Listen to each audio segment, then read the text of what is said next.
A small group in our nation's capital has reaped the rewards of government while the people have borne the cost.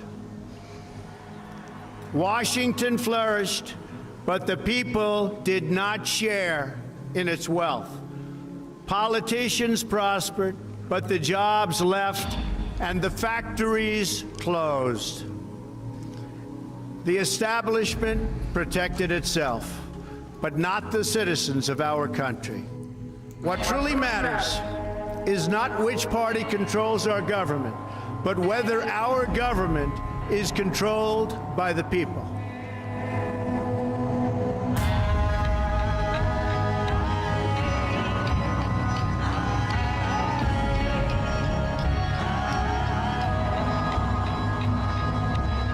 The world is a mess. The world is as angry as it gets. All of this has happened.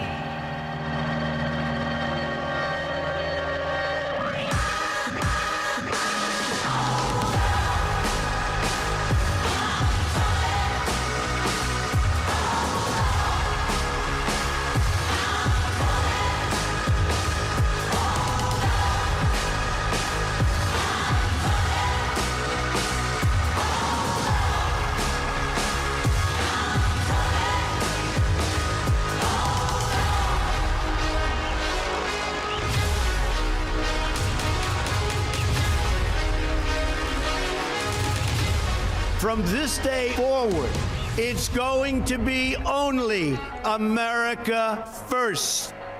You are going to be so proud of your country because we're going to turn it around and we're going to start winning again. We're going to win so much. We're going to win at every level. We're going to win so much. You may even get tired of winning and you'll say, please, please, it's too much winning. We can't take it anymore. Mr. President, it's too much. And I'll say, no, it isn't. We have to keep winning. We have to win more. We're going to win more. I'm going to bomb the shit out of them. It's true. I don't care.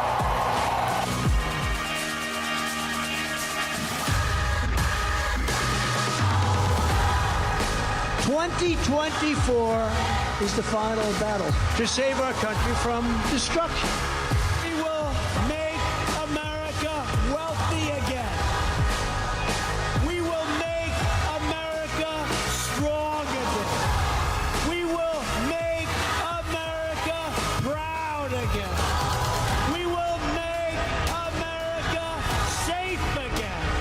And we will make America great again. Thank you. All right, who's ready for a good Thursday? I know I am. All right. Fear and greed, 43. We're still in fear territory, guys. National debt clock. DOGE is doing everything to save us. We're going to be talking a lot. We got PPI in 29 minutes. 29 minutes. That's going to be a big one today. If that's a good number, I think we're going to explode higher. We've got reciprocal tariffs today. We've got uncovering of a lot of corruption in D.C. that Trump has promised to unleash some of that today. We've got gold hitting a new all-time high today. We've got oil dropping into the 60s, maybe even today or this weekend. We've got the dollar dropping. These are all positive things. We got Tulsi confirmed. We got Robert F. Kennedy maybe happening today. We got Grok 3 coming out in 2 weeks. Better than DeepSeek. And I don't think this is like Elon's normal 2 weeks, right? I think this is actually happening. We got a lot to talk about. That and a bunch more. Earnings are still crushing it. It's going to be nuts. I did want to show something real quick here. Again, normally I don't like to show Tom Lee's work. I'm not going to show the whole video, but I did want to show this. If you look at the CPI from yesterday, we're going to look at this in a few different ways too with other data points, right? So you see shelter X hotels, the weight on this is 43.2%. But you can see motor vehicle insurance, used cars and trucks, leased cars and trucks, other lodging away from home, including hotels, motor vehicle fees. These are components within that as well. But all of these are going to plummet. We're going to be looking at some of that today. There's also seasonality that came in from January. So it looks like our Siegel from yesterday when we were watching CNBC, Jeremy Siegel. he was right about the seasonality taking control and actually pulling up the CPI higher. But it didn't really do much for markets, did it? Even though we're seeing this fear and greed, and we're in the fear territory in 43, the markets were incredibly resilient. And so I'm excited to see what happens if we get a good PPI or core PPI, jobs comes in okay. I'm excited to see what happens with markets today if that's true. Because it's incredibly resilient, and I think that's only going to build. Lots of stuff to talk about, though. Let's get started. We'll start with the government efficiency and just keep moving. Exactly, Victor. What did Victor say? PPI lower equals BTC all-time high. Yeah, I could see that. I could actually see that. But again, we got reciprocal tariffs too. But reciprocal tariffs aren't maybe as bad as people are thinking. I'll tell you what they're really meant to do and how they're going to be beneficial towards America and our output and our ability to compete internationally. And why they aren't going to be this inflationary thing that everybody thinks it's going to be. So we'll go over all of that. Wax says, yes, I was shocked. That shit has to stop everywhere. Time for a change. Good morning. Just a quick thank you for the show, Jesse. I love turning off MSNBC every morning at 8 and heading over to the show, Truth versus FUD from Dorkin. Very true. Disease Kodak. Musk did an interview, I believe, going to check out later. Peggy posted it on YouTube. Yeah, maybe we'll have to do that today too. I am going to have to travel. I've got to do. I'm not super happy with Tesla's service. Again, this is for the Y. And we're getting another one in like 3 weeks. But the app is like stuck and I can't communicate or message. So I'm going to drive 3.5 hours and I don't even know if I have a loaner car for the work I'm getting done for it. So we'll see how that goes today. So today's a full day of driving after I get done here. But hopefully that gets better. But let's move on here. Project Veritas. The EPA moves to recover billions from Project Veritas. This is a Biden initiative. Investigation uncovers EPA scheme to permanently cement Biden's climate agenda before the Trump administration could stop it. So again, the EPA moves to recover $20 billion amid financial scandals and allegations. We'll go over some of that in a little bit. Project Veritas. So that's where the money went. This is so great. I love that they're... Anyway, Biden EPA staffer describes a scheme to throw billions of dollars at climate change nonprofits to cement Biden's climate change agenda as insurance policy against Trump. So again, this guy, I don't know, prison time? Let's give him prison time. Also, in case we didn't know enough about the retirement process for the federal employees, evidently they ride bikes through their huge mine warehouse where they keep all the retirement documents. And I love this comment from Autism Capital says, what in the Willy Wonka Hobbit is going on here?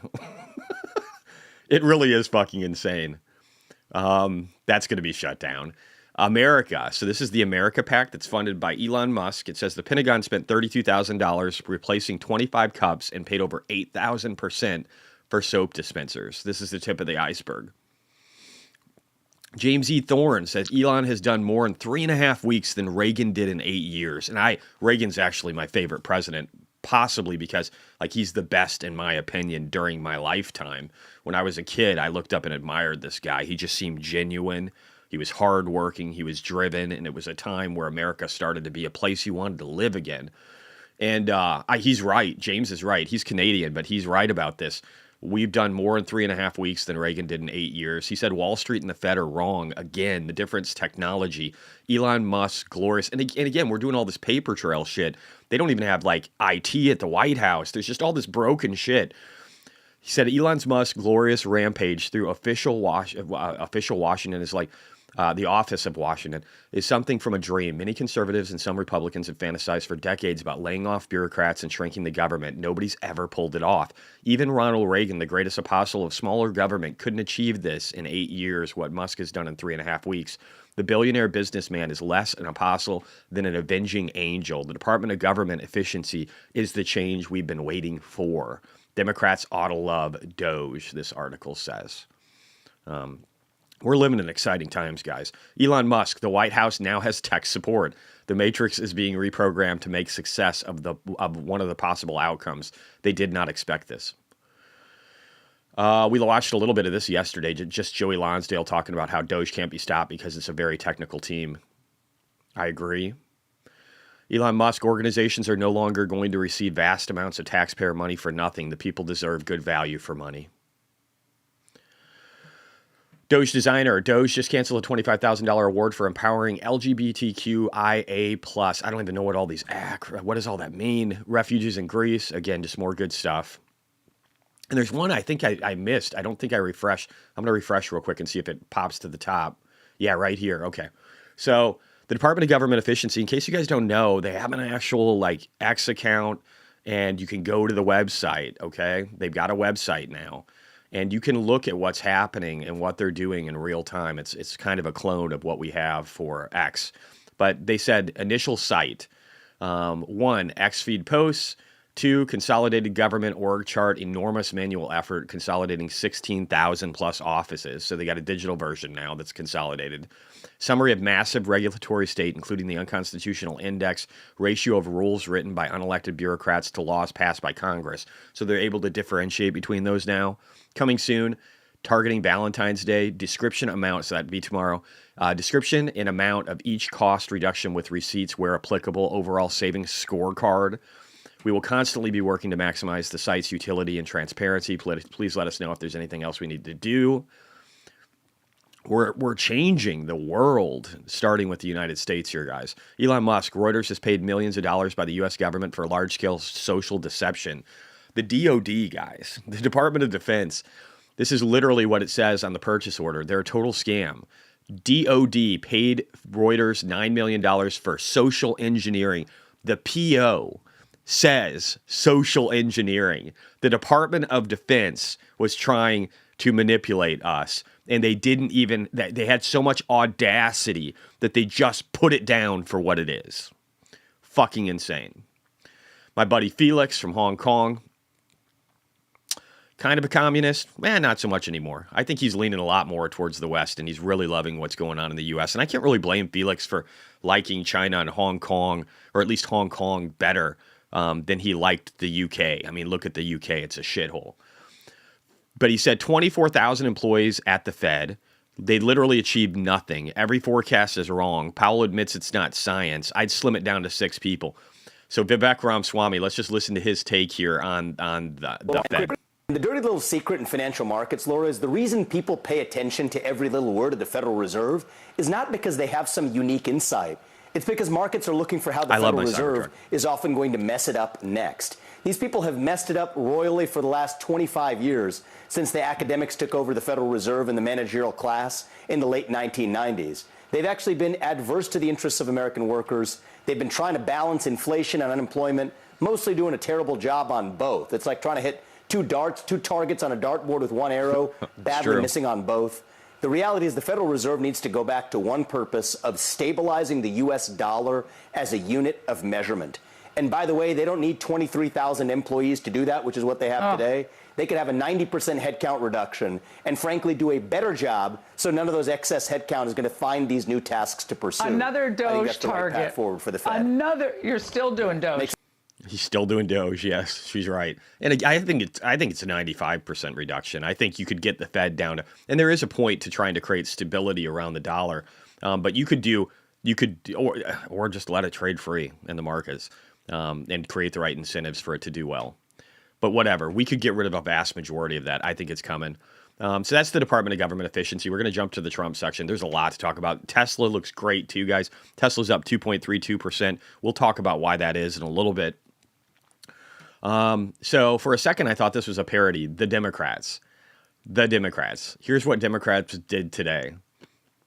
Every single Democrat voted against confirming Tulsi Gabbard as Director of National Intelligence. Congrats, guys. Wow, you're changing the world. Senator Raphael Warnock introduced the Capping Prescriptions Cost Act to cap all out-of-pocket costs on prescription drugs. Arkansas Senate Democrats successfully voted down a bill to allow municipalities to remove fluoride from their water systems. They want this? What?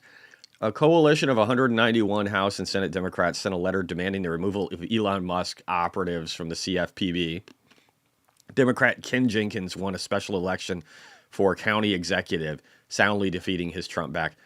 Is this a win? Is this a win for these guys? Do they actually think they're winning? Is that a productive day? I guess we'll find out. All right, let's keep going. Breaking. Pam Bondi is taking action. Department of Justice files charges against... so you might already know this. Letitia James, Governor Hochul, and New York officials for failing to enforce immigration laws, but I don't know if you know why.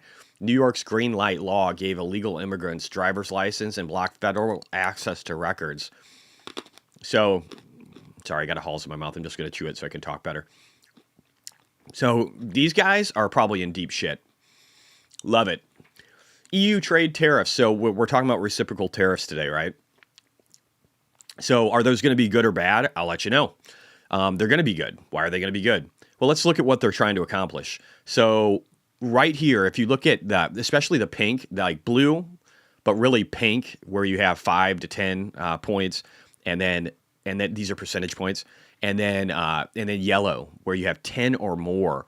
So you can see how we have trade partners here that are in yellow that need to change with tariffs. Argentina is one of them, right? Like they're giving us double-digit tariffs, over 10 percentage points.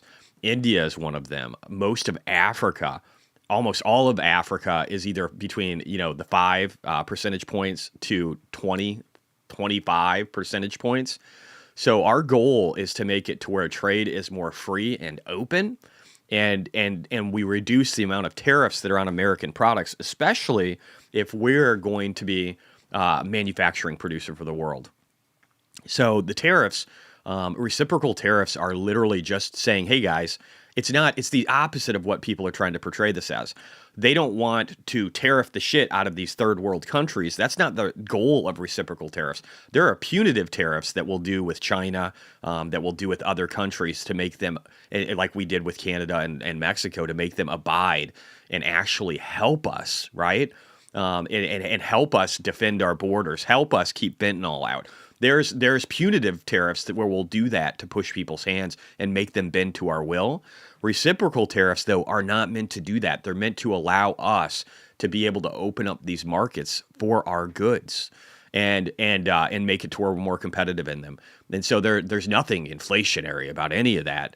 And it might hurt these guys if they have products like ours. Yeah, it's bad to ingest fluoride, right? So that's the win for the Democrats. Keep fluoride in our waters. Yippee-ki-yay. That's why we don't drink out of the fucking faucet, and that's why you got to filter the shit out of anything you are drinking that comes from a water facility and isn't in a bottle. But yeah, so this is good. This is what we want. We want to have reciprocal tariffs against these guys so that we end up making it to where we're going to be able to trade more openly with these countries. Bill Mitchell said, breaking, the Department of Education targets athletic associations for defying Trump's girls' sports protection order. Education Department to investigate Minnesota and California athletic bodies for ignoring federal law. The Minnesota State High School League and the California Interscholastic Federation are free to engage in all the meaningless virtue signaling that they want, but at the end of the day, they must abide by federal law. So we're going to go after these states. What's his name? Does anybody remember that guy's name? It started with a W in Minnesota. We're going to be going after him. And then that Newsom guy, we're going to be going after him too. Crypto Rover said, breaking, new Trump tariffs expected to hit developing the nations the hardest. Yes, I just explained why. I said, make it rain tariffs. So this is Trump. 3 great weeks, perhaps the best ever. But today is the big one. Reciprocal tariffs. Make America great again. I put, honestly, we should just hire somebody to wheel Mitch McConnell into an old folks home. I'm not even sure he'd notice. Look at his face on this. He's just got a big grin. He's like, hey, guys, I'm Mitch McConnell. And I actually know I'm in the room today. Fucking insane. This is cool. So Data Republican is awesome. Data Republican is tearing shit up. I never looked closely here to figure out that it was a girl. But not only is it a girl, she's a deaf girl. And she is, I can't say single-handedly, but she's going through all these government records to try and help with the interconnect of all of it. And it's fucking brilliant. And Shanahan had her on here for like a 17-minute thing. And that the status, she joins me in the X and this is her. She looks like the fucking Unabomber. Mike and Cernovich, she's deaf and has to do sign language.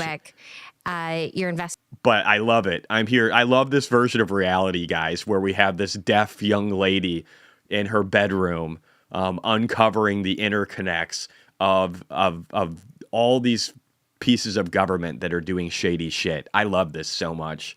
I mean, look at this. What happened after that is not exactly clear to me. This is the timeline I wanted to be a part of. I fucking love it. And thank you to this young girl for her service and kicking ass.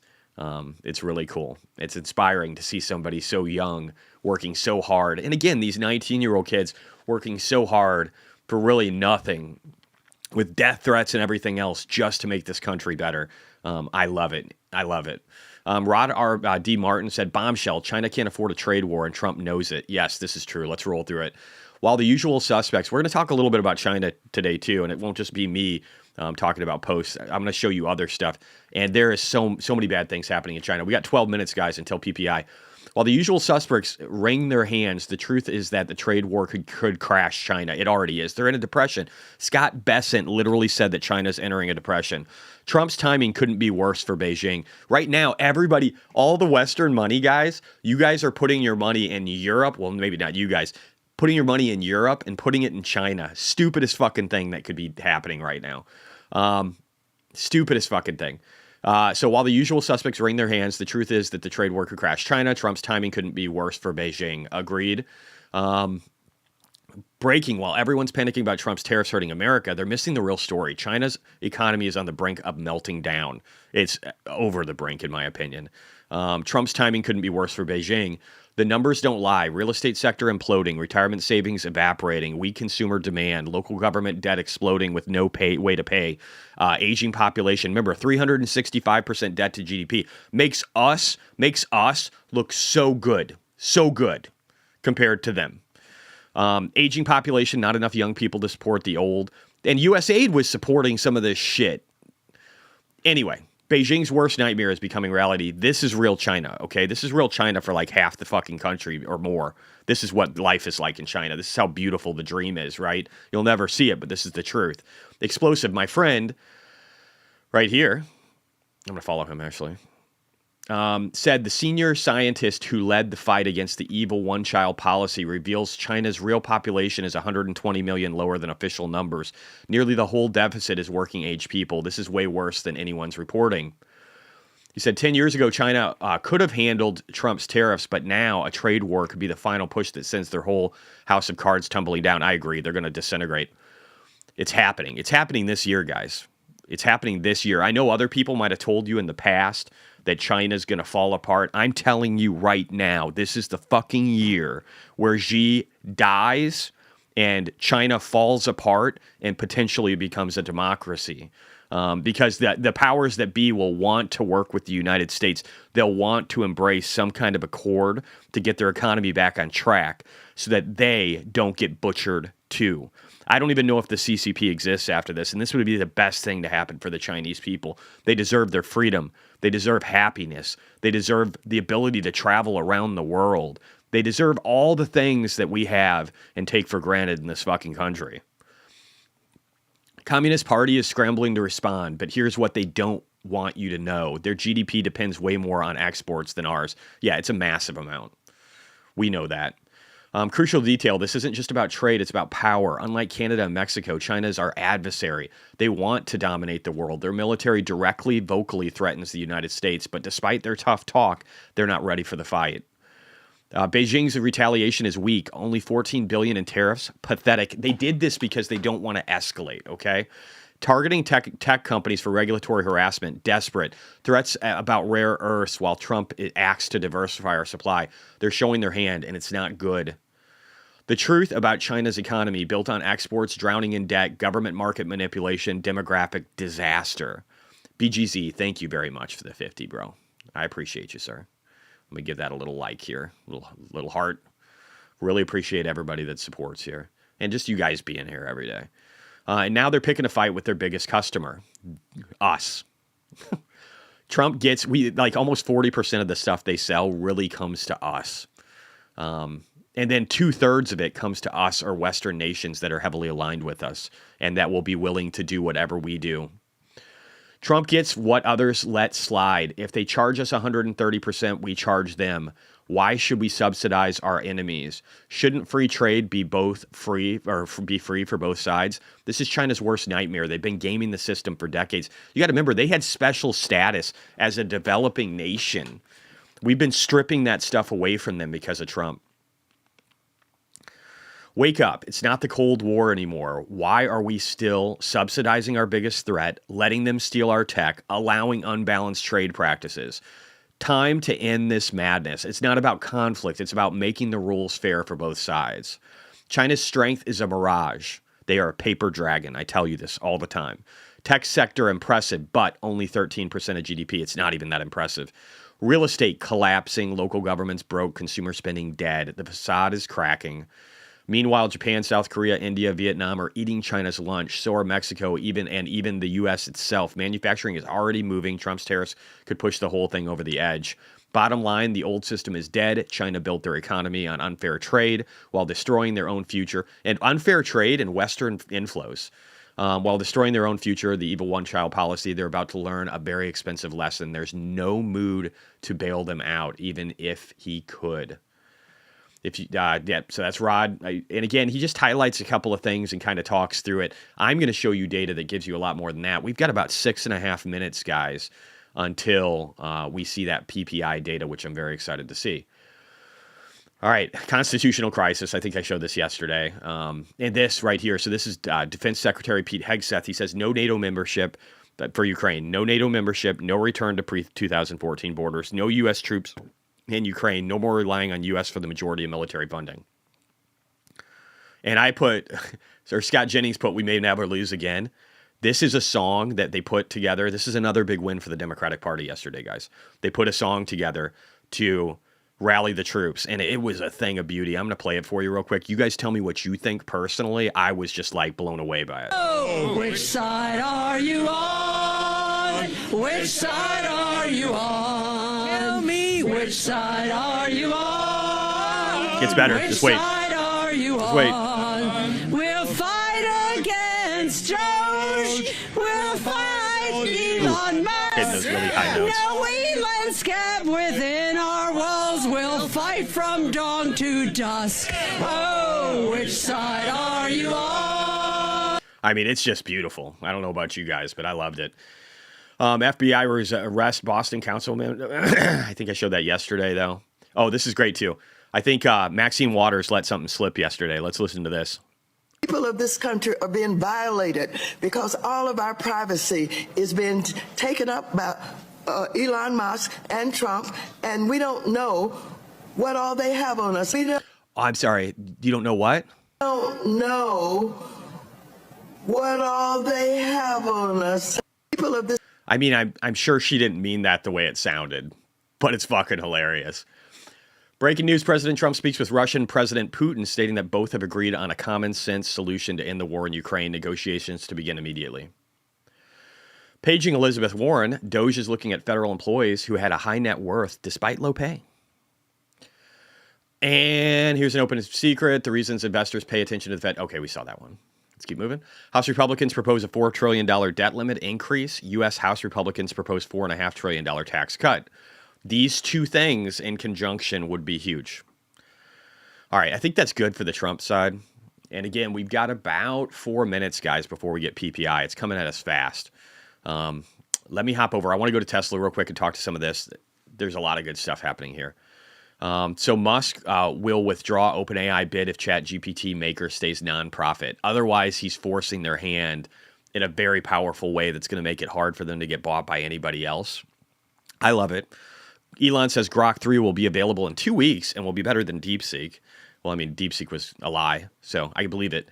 Elon Musk, hey Maddow, why the lie? So Rachel Maddow yesterday made it sound like these guys got a $400 million contract for armored Cybertrucks from Trump, but really this initiative was created under Biden, and it just happens to be that the best vehicle right now is the Cybertruck. So you're going to see a bunch of government-employed Cybertrucks that are armored to the core, and I'm for it. $400 million contract.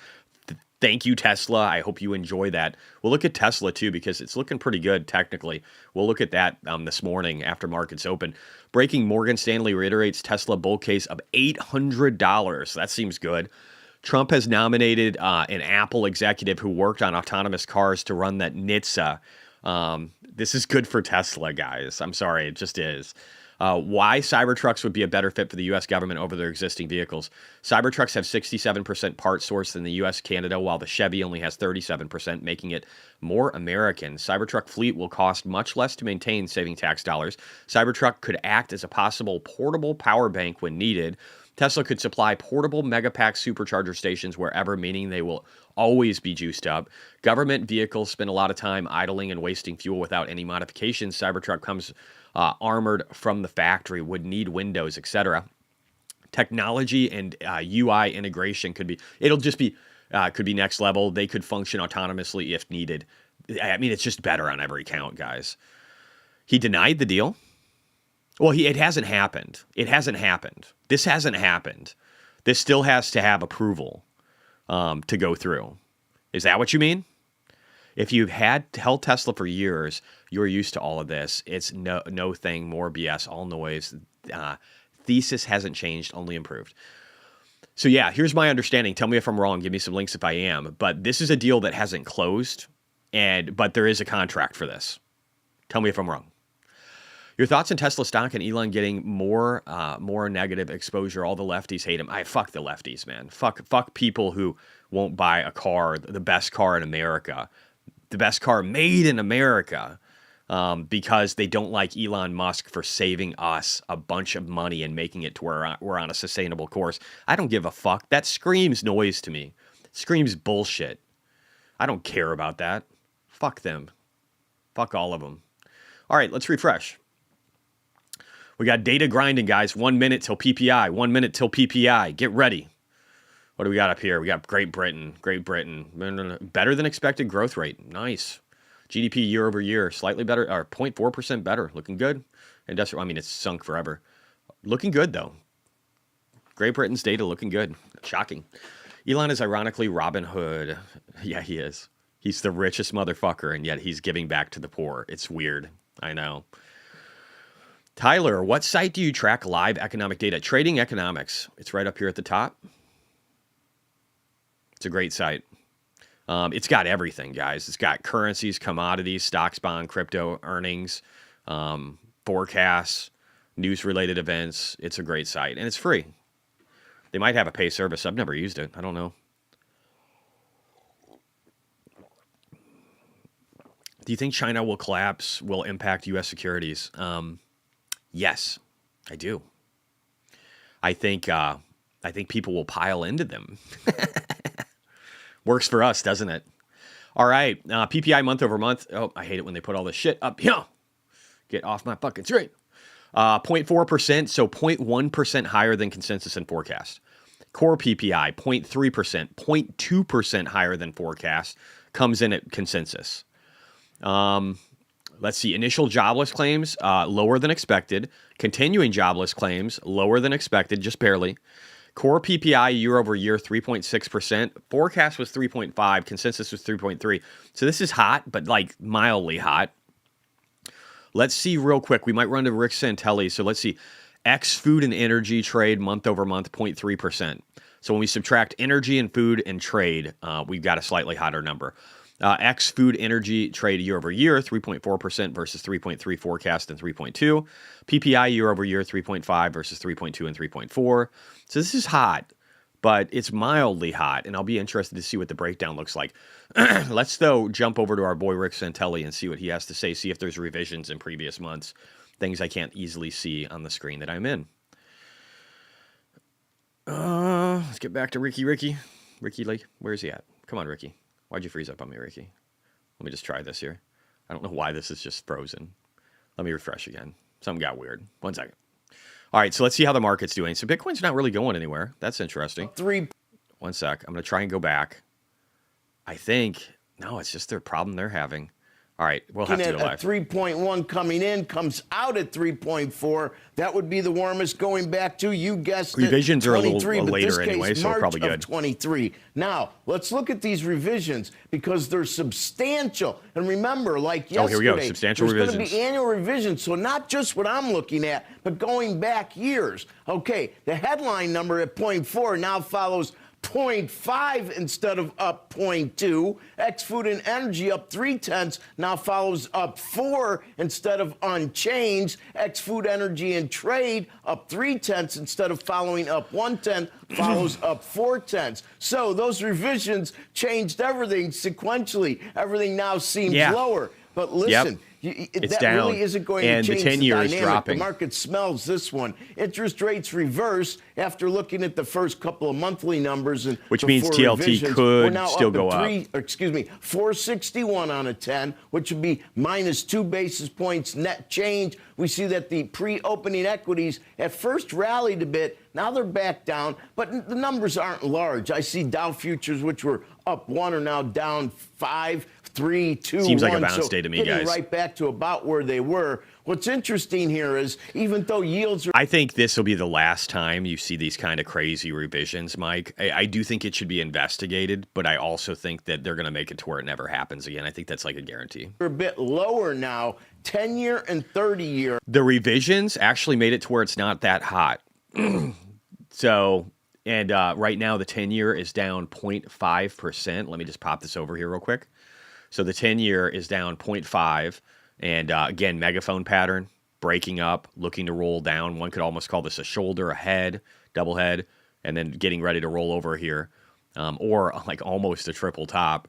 So I think the 10-year is going to come down, guys, and I think TLT is up 0.5% in pre-market. Glad I added another 100,000 in TLT, or was it 70, 80, whatever the fuck it was. I don't remember anymore. This is good, though. This is good stuff, guys. Have closed higher in yield 5 consecutive the dollar's dropping, sessions. oil's so dropping. See if we're going to break that oil could be in the today. 60s, guys. We're going to look at that. Yesterday was a 10-year note auction, and despite gold the big is hitting an all-time and high. how much higher interest rates moved, the auction didn't go particularly well. It was basically we will end up cutting more rates than people expect. An average auction. Today we have 25 billion 30-year bonds. It's going to be interesting to see how that turns out. I don't care so much about this. So again, we're in a fear territory, guys. We got data that really, when you look at the revisions, looks better than expected. We've got the bond market starting to roll over again. This is such a peaky looking fucking bond market. And if you own TLT, if you have calls like I have where they're going to give you 11x returns, you're going to be a very happy fucking person, okay? You're going to be a very happy person in the years ahead because you've got a great hedge, and if you don't need it as a hedge, it can give you 400 to 700% returns. So 5 to 8x, which is the best fucking hedge I've ever seen. That doesn't have to be a hedge. I love it. I'm so excited about it. Thoughts on Rocket Lab? I don't like rocket companies that aren't SpaceX. It's just me. They don't make money, right? We can look at that later though. So let's see here. We got Dominique said, "Good morning, Jesse. Could you please take a look at HIMS? I saw a bunch of people on X saying this is about to go on a move like Palantir. It already moved year to date quite a bit. How far can it still go? We can take a look. We'll try and do some of that a little bit later. Disease Kodak, yeah, TLT is up nice, 0.52%. Yep. And Tesla's up over 3%, guys. If we look real quickly here at the shitcoin market too, let's just pull it all up. Shitcoins don't look angry today. They look very nice. In fact, my Doge or my Trump coin is looking pretty good today. I think the last time I checked Trump, let me just see here. Let me pull this over. It looks like Trump is at 1656 right now, so it's starting to pop. It actually got up to 1750 overnight. So this is looking better. It looks like it's going to do all right. Let's look at the heat map. You can see where the green is residing today, guys. It's in Tesla. And all right, so let's look at the post that I did with Tesla just the other day. We'll do that actually in a second. Let's go back over here real quick and roll through Tesla. Jesse, what are the chances TLT and Tesla do well in the same? They will. They could really do well in the same environment, guys. That's the thing I love. Bitcoin could be taking off. So here's the thing. There will be some people, as they see as they look around, you got to remember, there's $7 trillion in money market funds. These are not locked in at a certain rate. These funds are going to start losing interest. They've already been losing interest, right? So they're paying less and less. Well, that will get worse. So anybody who's got a lot of money and who wants to set up an income wants to make sure that they're beating, if they think that we're heading into a deflationary environment of any kind, and they look at the government and they're like, shit, we're getting on the right track. We're going to be growing our economy. We're lowering taxes. DOGE is tearing shit up. That environment allows TLT to just make a fortune, but also companies in the United States can do really well because our spending goes up. So you could have an environment where this is a great hedge if the world is falling apart and we don't see strong growth. But you could also see an environment where Tesla's kicking it. All these companies are rocketing. Like Robinhood did great on earnings last night. They're up a shit ton today. I don't know exactly how much, but a lot. And you could see an environment where we're making money on our hedge and we're making money on the government. And here's the thing. Are making money on all the stocks. And here's the thing, if things don't go well in the beginning, they start to roll over and we're seeing a slowdown in the economy, again, with all the savings that we're doing in the pro-growth policies, people are going to want to lock in higher rates because of the fact that they're going to be worried about deflation. So this thing, in my opinion, works in both scenarios, because if we're doing really good, there's still people that'll be like, excuse me, they'll be like, I'm happy that I'm making all this money in my stocks, but I should hedge a little bit for the future. I should lock in some kind of income at 4.5% on the 10-year so that I'm making money guaranteed for years and years and years, even if we start to drop down and this turns into the 3s and in the 2s, because they don't want that, right? Like you'd feel pretty foolish if you're an income-based investor. And remember, the bond market had the worst rout since the fucking 1700s. Almost since the inception of this country. The worst rout ever. TLT right now, guys. TLT right now is trading where it was in 2002. 23 years ago. This is where we are. Right here. 23 years ago. The birth of this. The birth of it. And we're trading still down over 50% in the bond market. This is unheard of. This is unheard of. It's up 0.73% today. So anybody who is smart enough to listen to me about TLT will do well. I don't know if this is right. Profit calculator. I don't think it's free. I think it's just like options. Yeah, optionsprofitcalculator.com. But let me show you real quick.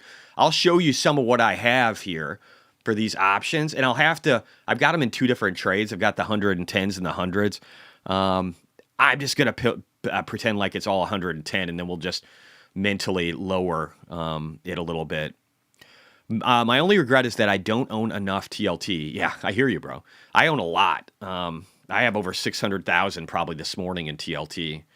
So it's a decent chunk. But January 2027, I'll do the 110s, and I will lower the amount to try and represent, let's say like 1,450 contracts. Let's see here. What does that tell us? That tells us that it's 400. No, that's not enough. 1,520. I gotta try and simulate this because I don't want to pull. No, that's not enough. What is my average cost though? 3.2. Oh, I see. I'm up right now about $23,000 on all of these, but I've got 578. So I guess I'm gonna have to go higher. Let's do 1,700. I want to try and represent this as close. That's pretty close. So it's less actual cost. Like I've got over almost 600K right now, but this is good. So let's look real quickly at TLT. TLT, I believe my targets are between this, right? They're between the 120 range, roughly. And again, I would even sell a decent chunk if we go up 26%. That's 110. But it's 110 to 142. So we're going to try and we're not going to go past that because I just don't think it's possible. So let's do this. So we'll do 110 to 142. And then we'll look at what we can get for that. So this is a year out, right? So if we get to 110... If we get to 110 with this one, and this is it's probably not the best. I should have used the 100s because they'll show that it's better. I'm about 50-50 on them. So it shows that I make about $1 million, right? 200% gain off of a 25% move. But if we go higher, if we go to the 120s, and again, this is a year out from now. This is like January, February of next year. And I think this is very possible. I think it's very easy to get to 120 in that time frame. That's a 35% move. Then I make 400% off of a 36% move, and I'll make $2.2 million. Now, if things get crazy in the next 2 years and the bond market fully recovers, I can make 921% off of a 62% move. I can make over $5 million in October of 2026, or let's say January of 2027. I can make almost $5 million off of this move. So I like it. I really like this. I think it's a great hedge. I think it's a great hedge. And I might have overstated some of the numbers. So it looks like, again, $1.5 million to $5 million is totally attainable on this. And that's wonderful. I mean, if the market totally collapsed and I had $3 million to buy the dip, that would be a really great place. Sebastian Grove, Jesse, when you share a chart, ticker named, top left corner is cropped. Do I need to adjust just a little bit? Oh, I see what you mean. I can fix that. Give me 1 second. I'll fix this in real time so I don't forget about it. It'll be very easy to do. Let me just do this. I got to go to transform. I got to edit transform. I've got to change the top to a different number. So let's try 8.5. And there we go. And now we see it. And everybody's happy. Fuck yeah. Thanks for telling me, bro. Would you recommend the 100s over the 110s? I don't know. I think the 100s are perfectly reasonable. I like either one of them, though. Run the calculator yourself. You guys that have watched the options video, you know how options work. I think this is a great opportunity to make money, though, guys, off of and have a hedge. I just think it's a great opportunity. I think the chance in 2 years of us at least touching 120 is super high. And again, if we just run over here, worst case scenario, if it takes 2 years to get there, I make over $1.14 million on this trade, a 200% gain or an over 3x move. So that's the worst case scenario on what I think I'm going to be able to accomplish with it. And if that happens sooner, like let's say it happens this year because people wake up, let's say October, we get to that 120 range, I make $2.55 million in profit. And so I'll have $3 million in TLT. That's great if you want to chip some off and buy other things. It's really, really great. Anyway, let's keep moving. I got down a rabbit hole there. I just think this is a great hedge, and so I wanted to voice it. And again, I love that the 10 years falling right now. I love that it's down. The 10 years down 1.23% now, guys. So people that want to lock in their bonds, they better be buying up that shit right now. And again, oil, guys, let's just look at all this stuff. So oil right now, I've been talking about this, how it got rejected hard off of a multi-year trend, one that started over here. Really, what time frame is this? Really in 2022, February of 2022. So all of 2022, all of 2023, all of 2024, over 3 years ago, we had our peak in oil. And I remember everybody saying that 129 was just the beginning and we were going to $200 a barrel. I laughed. You can see where it tried to get above it here, got immediately rejected. This is on the weekly time frame. Rejected. And now we're plummeting. And it's drill, baby, drill, guys. So we're getting ready to drop into the 60s. What do you think happens with fucking inflation when we're down at $65 a barrel? What do you think happens? Bratoto, Jesse, when you say TLT is a hedge, could you please elaborate what is a hedge? It's a hedge. So here's what it's a hedge against. It's a hedge against an economic downturn and slowdown, where inflation turns into disinflation or deflation. If that happens, people are going to have a harder time making money in traditional markets through stocks. The risk to reward would be a lot better in an environment where DOGE is lowering our expenses and we're pro-growth and we're lowering taxation. It would make a whole lot of sense to instead buy treasuries and lock in 10, 20-year payouts at 4.5% interest. And so if you're worried about the economy slowing down, and that's the only worry that you should have right now because China's in collapse mode. So if you're worried about that, this is a hedge against that. It's probably one of the absolute best hedges I think you could have right now, and what your portfolio needs right now. So that's what I mean by that. And it's a little confusing thinking about bonds, but here's essentially what it means, okay? if this will go up, TLT is a 20-year bond ETF. It will go up if bond yields go down. When people buy a bunch of bonds, the yield goes down. They're like, oh, okay, since demand is so high, we're going to pay less of a return on the bonds that are outstanding. And so the more people flood into this market, just like they did over here, if you look, 2018, November of 2018, from November of 2018 all the way over here to the top, and where we hit $180 at this thing, which is over twice the level we're at right now in March of 2020. That's when the bond market was crazy. But then March of 2020, when we started turning on the money printer, this thing fell off a cliff. And then it just continued to fall off a cliff because people are like, this government is unsustainable. We're not sure they can pay their debts. And so the yields started going up for the 20-year, which made this collapse. Because it said nobody wants to buy the bonds. They don't trust the U.S. government anymore to be able to repay them in the future. And that was justified back then. But if we can repay our debts, and if we're low taxation, pro-growth, and we're in an environment where the world is slowing down, this is your savior right here. This is your savior. And so, again, not financial advice. Do your own research. I'm just a high school dropout sitting in his basement talking about finance. But I wouldn't feel comfortable. Like, this lets me sleep so good at night, guys. I just crash and go to bed, and I don't even think twice about my portfolio. I could lose shit tons of money, and I wouldn't even fucking care. Because if the world starts falling apart, this will be your savior. I'm just telling you, it will be. And again, not financial advice. Figure out your own shit. I'm just trying to help. I'm just trying to help, just trying to provide insight. But oil's going to drop into the 60s. We've got the dollar rolling over. Again, a megaphone-like pattern. The dollar rolling over is good for international trade. We also telegraphed that. Am I right? Did we not say that after Trump becomes the president, you'll start to see the dollar roll over? So we had this big surge where everybody's like, oh, God, the dollar. And now it's falling off a cliff because that's what happened last time. Okay? And yeah, so BTC not pumping. BTC doesn't need to pump. It's in a great place. If you look down in the bottom corner, let me just expand it a little bit. This PPI wasn't great. It wasn't great data. It just wasn't bad. But what you need to understand is we cannot break down here. We have struggled to break down here and instead are sitting here grinding and finding support. This is exactly what you want to see Bitcoin do right now. This is exactly what you want to see.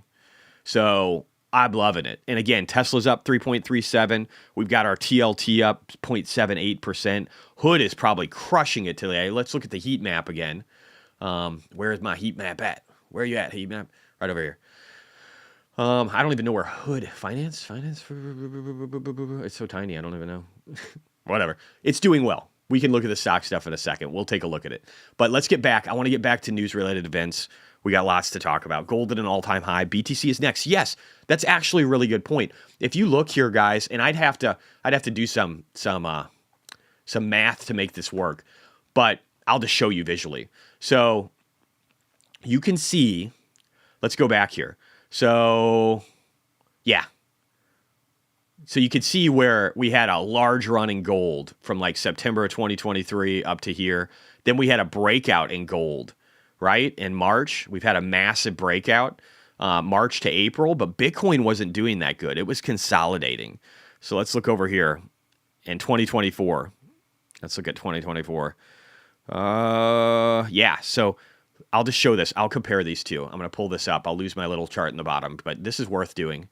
All right, so let's just look here. So gold taking off, started to break out in February of 2024. Settled a little bit in April, but really started to break out even more into October of 2024. So this thing's just been kind of coasting. Since February of 2024, March of 2024, gold has been a rocket ship higher.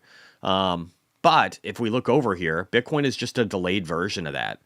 So let's look at what was happening in February 2024. And you could say Bitcoin led. That's probably the reality. So Bitcoin broke out first, right? Bitcoin broke out of its downward trend. You can see over here where it just really started to go. And that was in November of 2023, right? In November, we really started to launch.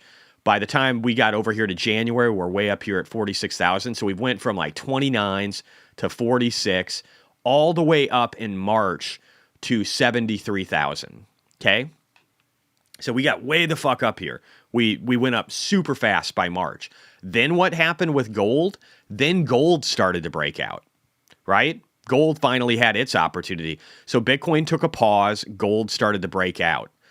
So these things jockey back and forth. My whole point is, while gold has been breaking out now, we have seen a little bit of a pump, but now we've seen a strong consolidation since November, right? And let's just look over here at gold. So gold, since November, they had a little bit of a consolidation too, but now gold is running. So if anything, gold has the lead now. So gold is taking the lead on going higher. And my argument is Bitcoin is next. I don't know if there's a chicken or egg scenario here. I think they take turns running based on valuations. And we know India and China have been buying a lot of gold. Indians love gold. They would drown themselves in it. I don't know why. It's just a thing that's been going. It's a societal thing that's been around for a long time.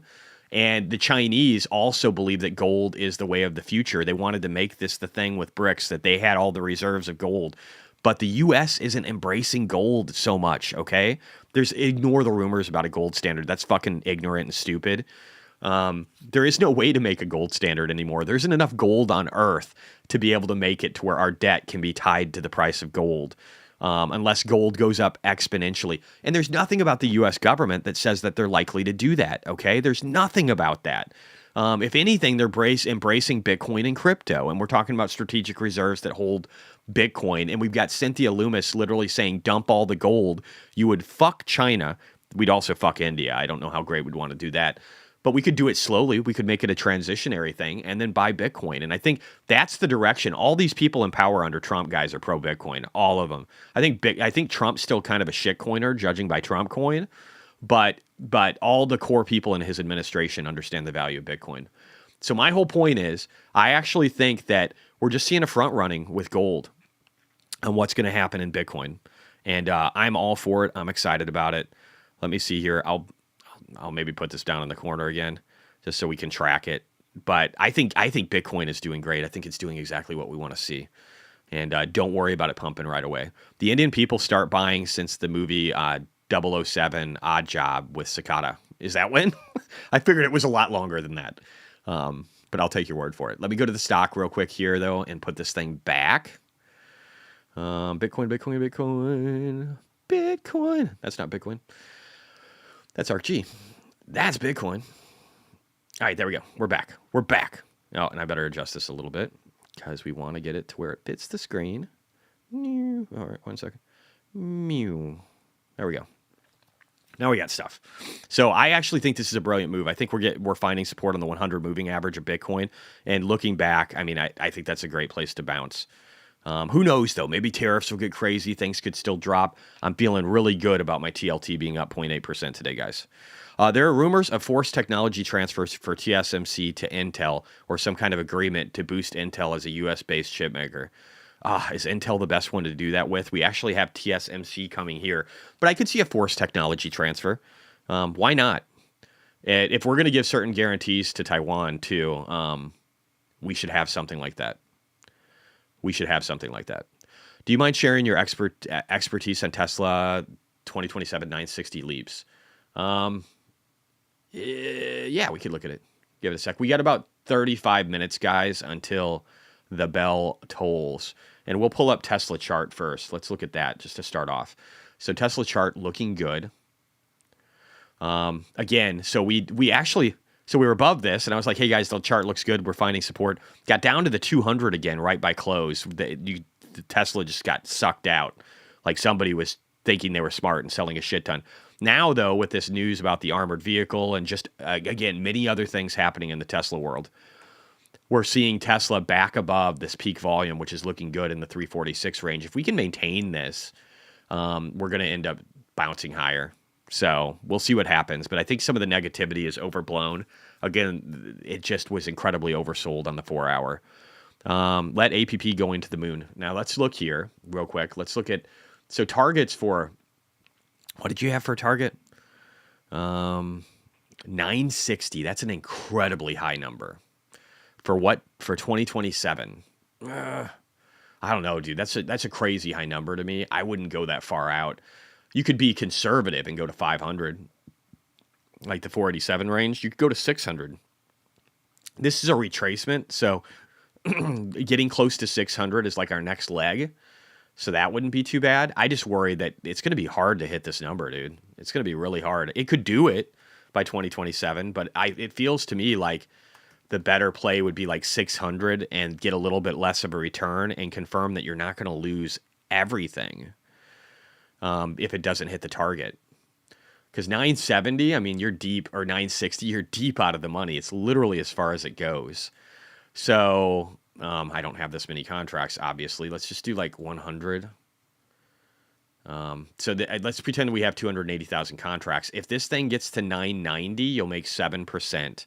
If it gets to 968, you'll lose $200,000 out of 280,000 that you invested.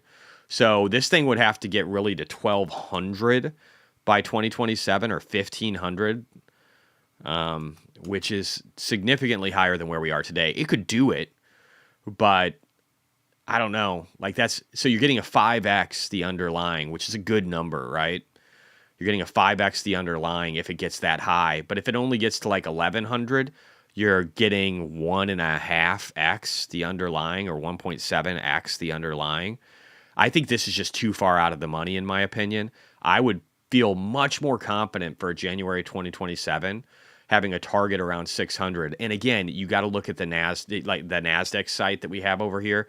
You got to look over here and pull up the options chain in the corner and then look and see which ones have the highest amount of volume, okay? And you can look up here, volume, open interest. Open interest is going to be the big one for things that are really far out. But you can look and see like, oh, hey, there's a lot of open interest here, which means that you're going to have liquidity when you try and exit later. Watch my Option 101 video. But you want leaps, you want things far out, and you want things that are reasonable. And so we'll do a comparison here, but we'll do it with a similar dollar amount. This is 285. It's a little bit more. But we'll look at this at the 600s. And so now if you got to that 900 range you're talking about, you're going to have 3x the underlying, a little over 3x. So you could make off of this amount, this $250,000 or $280,000, you could make $1.5 million. I think that's a great number, right? Like that's a great number. But to me, it just seems a little crazy to go that high. I like the 330s. And again, you can go out further.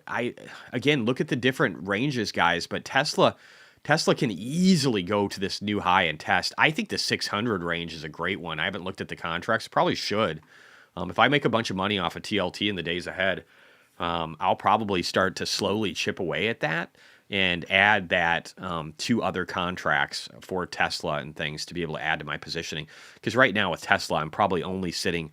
I'm really low. I'm probably like $750,000, $800,000 in Tesla. It's not as much as I would like, but it is leaps. So the return can go up a lot if we start bouncing. What tariffs is Trump talking about today? Reciprocal tariffs. If you go back earlier in the video, you'll see that this will affect emerging markets the most. This will affect places like South Africa, Argentina, Brazil, India. And just emerging markets where they charge us really high tariff rates. India charges like 20%-ish in some areas, so that will change. I also think that, I didn't say this earlier, I don't know if I finished my thoughts on this, but the armored vehicle, I think Trump or Elon should sue Rachel Maddow for this, for basically saying that this was something where he's getting it because of his position. He's going to get this award. He should sue her for that. Let me see what else we got here, if there's anything else interesting to talk about. So we got Apple advertising on X again. Awesome. Why do you not stream on X anymore? X sucks, and I can't control the people that are in my chat because X has no tools whatsoever for streaming. There's no channel for it. You can't even find it. If you use the X app that you can like stream on your TV, I can't even find my videos on there. All I can find is the media that shows on the screen here, not the actual videos that I created. There's no tools to control really anything, and it doesn't work well with dual streaming. So it's just bullshit. And if they make it better, I'm back in a heartbeat. I love X. I want to support X. But when their tools are shit, I'm not going to use them. They need to fix it. Peggy, it's looking like Tesla will enter Saudi Arabia and India this year if it goes according to plan. Elon Musk is reportedly set to meet with Indian Prime Minister Modi today. That's good stuff. And again, the liberal minds simply can't comprehend how good you have it to be at a business to create $1 trillion of value. In their minds, so this is talking about SpaceX, and it's showing SpaceX, the USA with SpaceX, it's showing the launches that we're doing. It's showing China can't even do, like, China's doing like less than 40% of what we're doing. But without SpaceX, China would be in the lead and we wouldn't have control over space. So kind of scary, honestly. Gary Black predicts Argo AI rideshare service in 3 cities within a year. 1 year ago, Argo AI shuts down. Gary Black doesn't know shit about Tesla. That's all the Tesla stuff. Let's move on.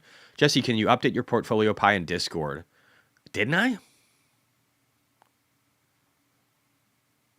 Yeah, it's here. You just have to click into the... So again, this is just a link to it, guys, but this is the entirety. I don't hide anything. So if you just click on here, it will literally show you everything, including the pie chart, and explain what I've done. It's just too much to like copy and paste every word. So I just dumped the link in there since it's open to everybody. So it's in the Discord. You have it. All right. Let's go back here. Let's go back to here. So I want to go to, let's see, we did Trump. I think we did Trump. Geopolitics. Let's talk, and then we need to talk about China too. So we've got about 27 minutes until we start here with the market open. Trump, good possibility of ending the horrible war in Ukraine. So there's already discussions, guys, that I think are making tons of headway. Not a lot of people are paying attention to it. Also, in Gaza, we're taking Gaza. I mean, I'm sorry if you're pro-Palestine, you're probably listening to the wrong YouTube channel. But we're taking Gaza. It's going to be ours. And there's, again, I said Bill Clinton, there's been plenty of opportunity for these guys to have a much better situation, but they didn't take that. They wanted war. Back in 2020, Trump offered the Palestinians a state, most of the West Bank, Gaza, extra land from Israel, and even a tunnel connecting both territories. The Palestinian Authority said no. Hamas said no. Why? Because Hamas was already planning October 7th, betting that by now Israel, which we were funding, we were quietly funding this through U.S. aid while Trump was offering this stuff. Isn't that fucking crazy? They said no. Fast forward to 2025, Gaza's on the verge of collapse and Palestinians are closer to losing everything. One thing is clear, they will never get a good deal that good again. They're not getting a deal. They're getting exported to other countries around the world. That's what's happening. And I put an immigrant injuring 27 people with a car. Shocking, I know. In one scene, you can see a baby stroller because this piece of shit from Afghanistan wanted to murder a bunch of people that looked too white. Okay? So fuck people like this. Deport these motherfuckers. Don't let them into your country. Also, Iran, the president of Iran indicated that he was going to kill Trump. That hasn't worked out very good. Now Israel is talking about bombing all their nuclear facilities, and I think that's going to happen fairly soon. And Iran is revolting. These guys with the helmets on are the police, essentially, in Iran, and they're getting pelted with rocks. Also here, you can see that the fourth night of protests, there's a bunch of carnage going on. Here's another one showing some carnage going on, and there's another one. I don't know if I have the video of it, but it really shows things opening up. Maybe it's here. Maybe it is here. This might be it. Let's play it. Gotta love the music.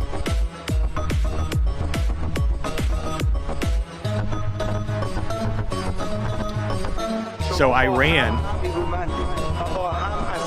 I'm going to mute it. Iran is going to get overthrown. This will be another regime that has been lost. That's a part of BRICS. So Syria has been lost. Iran will be lost. And China is becoming more isolated by the day. So is Russia. They're losing BRICS. This is a guy. Look at this guy. He's trying to take these guys out. He's probably dead. But these guys are running for their lives, and this will become. They're emboldened. They're emboldened right now because Trump is in office, and they know that there's the potential that Israel takes out their nuclear facilities, plunging them into darkness. This is a normal night. I can't say normal, but routinely in Iran, they lose power. So you can see how there's not a lot of power anywhere to be found. And this is, so let's move on from Iran. So I think Iran's going to get toppled. I think that's an important thing to understand geopolitically. When that regime gets toppled, they're the funding of terror in the Middle East. Our relationship with Saudi Arabia will get better if we move the Palestinians to other countries. Like, I don't know. to the king of Jordan. 70% of the people there are Palestinian. So move them to where they belong and get them the fuck out of Gaza and allow Israel to have peace on their borders instead of this little sliver of hatred that wants to murder all of them and wipe them off the face of the earth. Like they like to say, from the river to the sea. Evidently, Westerners like to say that now, too. Everybody who says that slogan and protests at a college should be deported. And if they're even on any kind of visa, deport them. Get them the fuck out of this country. Get them. The freedom of speech is one thing. Talking about the genocide of a culture is another, especially a Western one, because you hate the West. Libs of TikTok, the Prime Minister of Slovakia penned an open letter to Elon Musk, asked for information on all grants and funding from USAID to Slovakian NGOs and journalists who may have used the funds to sabotage their election. Breaking reports of Israeli jets breaking the sound barrier over Lebanon.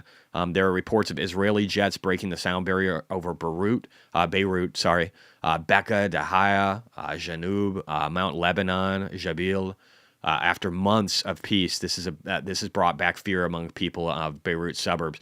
So we're going to be wiping out a whole bunch of bad guys. I just hope you understand what's happening, guys, because it's important to pay attention to these geopolitics, because what's getting ready to happen in Iran will only strengthen our hand, and I want you guys to know it. We're going to get to U.S. economy in a second. We still got 23 minutes. We're rolling as quick as we can. James E. Thorne, again, Canadian, says Chinese property crisis is worsening. Rate cut declines are not the magic bullet many assume. It says China's property, this is a Bloomberg article, China's property crisis is worsening at just the wrong time. It's amazing that Bloomberg is saying anything bad about China. China's property crisis is worsening with a record $160 billion pile of distressed debt and brief revival in home sales fizzling out despite government stimulus. The crisis is spreading to Hong Kong, with real estate giant New World Development Co. racing to sell assets and mortgage properties as losses mount and international creditors losing patience with debt restructuring deals unraveling. The Chinese government's regulatory rescue efforts are seen as cautious and insufficient, with more forceful action needed to revive homebuyer confidence and stabilize the $15 trillion property sector to prevent further economic risks. You got to realize there's areas in China where people have lost 75% of the value of their fucking home. 60% of Chinese wealth is in real estate. That's double what it is in the United States. And they've lost 75%. There is no money in China. It's gone. I said this is what China's really like. And again, I showed this video that just showed how horrible things happen in China all the time, but you never see them. I said the trade war isn't going away until China prays for mercy. The Kobayashi letter, the most important chart in markets, the U.S. accounts for 29% of the world's consumption while producing 15% of global goods. Meanwhile, China's share of global consumption is 12%. It's only 12%. We have all the power. All the power. They might produce the goods, but if we don't buy them, they're fucked. They literally, if we stop buying the goods in China and tariff them 100%, they would overthrow their government in a fucking week. In a week. And again, BYD is a scam.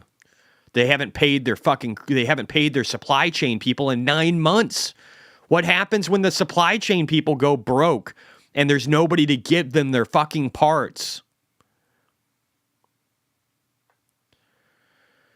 Yeah, they're going nuts over DOGE. They're fucking idiots. Democrats are morons. Sorry if you're a Democrat. I mean that with the highest level of respect I can give you right now. James E. Thorne, CPI has a seasonal rhythm. First quarter is hottest because of seasonal adjustments and first-time price increases. Why Wall Street and the Fed continually interrupt this seasonality as inflation caused by an excess demand is beyond me, but every year it's the same old story. So actually, Powell, to his credit yesterday, did say that he thought we were coming to an end on threats of inflation. Okay? I'm paraphrasing, but that's essentially what he said. Thomas Lee said, this is what's observable. When bad news is good, we have a bull market. And this bar chart is showing all the unrealized losses for banks. And I just keep reiterating, I love bar chart. I love these guys. They help me grow a lot. But I keep saying, and it can all go away if rates drop in a strong fashion. So all the paper losses that these banks have, especially Bank of America, will go away if we lower our rates. And that is the goal. And that's what we're doing. By the way, TLT up 1% today, guys, which means I'm probably up 10. And I like it. New Michael Howell video with Raoul Paul regarding liquidity. Ooh, that's a good one. I'll have to check that out later and report back. Political before and after the election. Harris is writing a dream economy into the election. It may be too late for voters to notice. After the election, voters were right about the economy. The data was wrong. So the economy went from utopia to dystopia the second Trump took office. It's a good thing we're canceling all of our memberships. Bye, Politico. Oh, Politico's having issues paying their vendors also, guys. They're having an issue paying their staff. Uh-oh. Micro to macro. It'll be even higher soon enough. So Kobayashi letter, again, loves to be bearish. I love the data, though. The data is good. It's just the readings that sometimes are confused. Kobayashi is a really good person to listen to. I'm probably pronouncing it wrong. Don't give a fuck. But he said global investors have poured a record $520 billion into U.S. equities over the last 12 months. Are you going to put it in China? Are you going to put it in emerging markets that are about to have reciprocal tariffs? Are you going to put the money there? Fuck no. This number is going higher. This surpasses the previous all-time high in 2021 by $30 billion. By comparison, emerging market stocks saw $220 billion of net inflows. Again, there's still a money printing going everywhere, guys. The whole pot is going to get bigger. It's just not going to be America printing the fucking money. Well, I mean, kind of we are. We kind of are too. We kind of are too. Because we're going to be doing tax breaks. I mean, it's not really money printing, but we're going to be incentivizing growth. So there's going to be things that we're doing too that kind of look like that, but they're not. Furthermore, developed markets excluding the U.S. attracted just $20 billion in inflows. As a result, foreign holders now reflect 59% of U.S. financial assets. So this is like, the way they're saying this is, oh my God, guys, this is crazy. It's a bubble. We're going to see this roll over, but that's not what's going to happen. It's going to get much fucking bigger. It's going to get much bigger. When you buy Tesla call leaps, do you stick to a price range or not care? Honestly, man, I think that Tesla, you paid 25 to 35 before. Oh yeah, no, I don't care. What I care about is what this profit calculator, which is not perfection, but what it tells me roughly my payout's going to be as far as a multiplier. Watch my Option 101 video, guys. All you have to do is look up micro to macro Option 101 on YouTube. It'll be there. It literally explains how I decide. I look at price targets. I figure out where things are going to be. I try and do leaps where I give myself enough time for it to play out. So even if I lose, I don't lose that much. And then I go ahead and choose based upon open interest and volumes and trying to be close to targets, have lower targets that are well within my ability to be able to obtain, and where I can get a 3 to 10x multiplier of the underlying asset. That's the formula, but I spell it out really good in my video. So watch the video. If you haven't seen the video, you're missing out, okay? James E. Thorne, again, and we got about 15 minutes, guys, until the market opens. Market has absorbed DeepSeek smash and grab, because it's bullshit, is what he's saying. Trump tariffs and a typical hot January CPI. February is historically the weakest month in the bullish period between late October and early May. So what he's saying is February is probably going to be the weaker month, and then after that, we're going to see a historically strong time frame through May. And I agree. He's right. That's exactly what happens. That's exactly what can happen historically. So I agree. It's going to be good. And then I said, yeah, it's got to happen in China ASAP. So this is Chicken Genius said, nice to have a president that cares more for markets. Regulatory easing should start one form or another monitoring. Yes, tax breaks. Those will be huge across all sectors. That will help with growth. And then at the same time, we're reducing government. This is all good. Maybe less money printing, probably rates going down in the future. But said, yes, also, it's got to happen in China ASAP. They're on the brink. And even Scott Bessent, the new Treasury Secretary, was talking about them heading into a depression. Actually, he made it sound like they were in one already. If that's right, they have no choice but to print. The liquidity will come here and Bitcoin because the Chinese are not buying their own stocks. Remember Eunice Yoon, I think it was earlier this week, saying that the Chinese people are not buying stocks in China and that the money's coming from the West. Kind of a big deal. Shelter still largely downtrending. Yeah, it's going to roll over. Felix. Most of today's inflation bounce was shelter. Shelter inflation lags by 12 months, meaning inflation is lower than reported. Yep. Ian said DOGE to begin auditing the Department of Labor. This will include the Bureau of Labor Statistics. Are we going to get actual data about labor that people can rely on? What? Again, this is all good stuff. I think we got through a lot of the news today, guys. I do have a couple more things. So doesn't sound like they're winning, Elon Musk said about SoftBank. SoftBank posts $2.4 billion loss as AI bets raise questions. SoftBank just reported a $2.4 billion loss for Q3, driven by a declining valuation of its vision fund investment arm. So again, this whole like we're working with Sam Altman, we're going to do $1 trillion, yada, yada, yada. It's all bullshit. That's what Elon's trying to say here. Best to listen to it. It only took 5 days for Elon to come up with a strategy to block the mess that is OpenAI trying to go public. And it's not as if Elon is not running 6 companies and solving the biggest financial mess in the United States. Couldn't be more proud to be a Tesla investor. Listen carefully to this video. I want to watch this. 1 second. We got a couple more. We're almost done with the news, guys. We'll be caught up heading into Friday. That'll be great. Tomorrow's show will probably be pulling up a lot of charts. OpenAI just chose 4 new members for their board of directors. They could not have chosen a worse cast of characters. And there seems to be a pattern here. So yesterday they released this statement with their 4 new board members. First, we have Sue, the former CEO of the Bill and Melinda Gates Foundation. Also, a board. OpenAI, I don't know why people support OpenAI. It is complete bucking trash, just like Sam Altman. Board member of Pfizer. She's also a member of the President's Council of Advisors on Science and Technology. But for some reason, when the White House wanted to write her bio, they thought that her 2 most prominent positions at Pfizer and the Bill and Melinda Gates Foundation shouldn't be on this page. I wonder why. I wonder why. Even spicier, this one's hard to find. She's on the board of directors of this company called Resilience, which strangely also has the CEO of In-Q-Tel on it. In-Q-Tel is the investment company for the CIA. There are actually a number of people on this board of directors that have links to the CIA other than this dude. And this company. So to be clear, what he's talking about is this is the people behind OpenAI are the deep state, and Trump will figure this out with the help of Elon Musk. What I'm talking about, Resilience, is the company that manufactured all of the mRNA for the thing that Moderna gave to everyone. Kind of weird. Next up is Nicole Seligman. Nicole's famous for being the president of Sony Entertainment, you know, the company that had some beef with Michael Jackson that we've recently talked about. She also previously worked at Paramount. She's a lawyer, and she's represented some interesting people, like Bill Clinton. And if you know the Iran-Contra scandal, she represented Oliver North in those trials. In this old article from the Washington Post. So watch more of it. It's good, but it just goes into the craziness that is OpenAI. And again, we have Alexander put this one in here too.